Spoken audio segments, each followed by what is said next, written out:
آره دیگه به نظرم خودتون همتون اشکان رو دیدید میشناسید.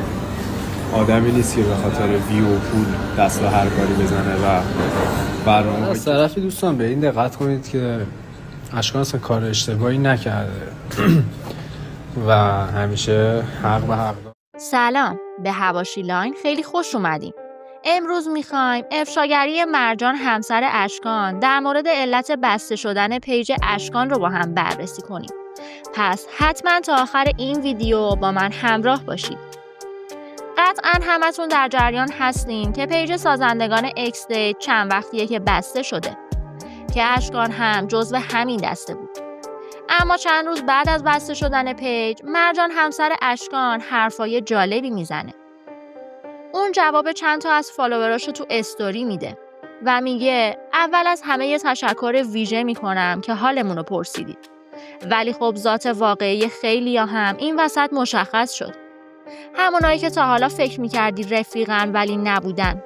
خواستم بگم خوشحال نباشید. اشکان به موقعش قوی‌تر از قبل برمیگرده.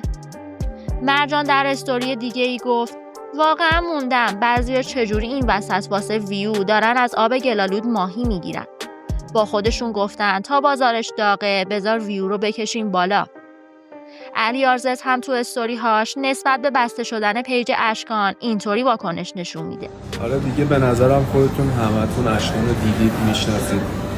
آدمی نیست که به خاطر ویو و پول دست به هر کاری بزنه و برنامه هایی که ساخته حداقل اینو من خودم به چشم دیدم که با نیت خوب بوده. خیلیاش حالا آشتیه یا هر چیز دیگه.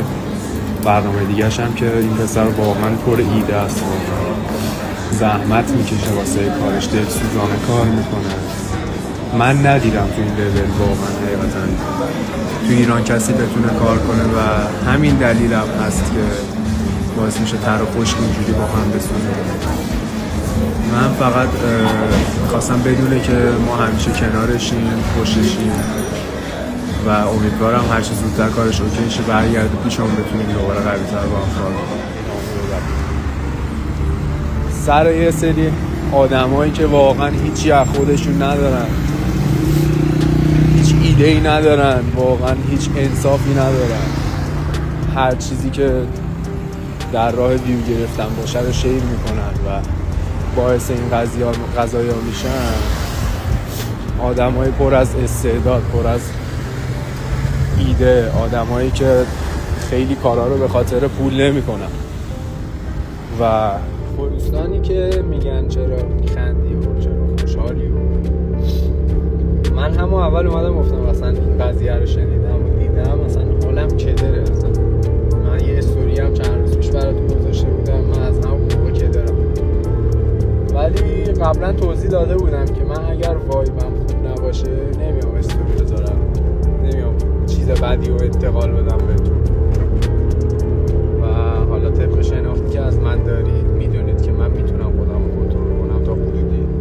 من چون میخواستم پیشتون باشم استوری بذارم، دوست نداشتم برم محشم، با اینکه اونجوری راحت ترم مجبور بودم یکم رعایت شما رو بکنم، ولی دلیل بر این نمیشه که من اصلا واسم مهم نیست. از طرفی دوستان به این دقت کنید که اشکان اصلا کار اشتباهی نکرده و همیشه حق به حقدار میرسه. نگرانی نباشید.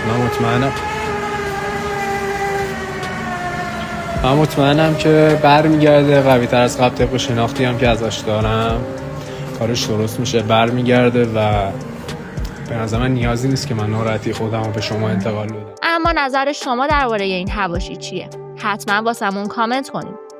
و در آخر مرسی که تا انتهای این ویدیو با من همراه بودید. ممنون میشم که با لایک کردن ویدیو و سابسکرایب کردن چنل از ما حمایت کنید.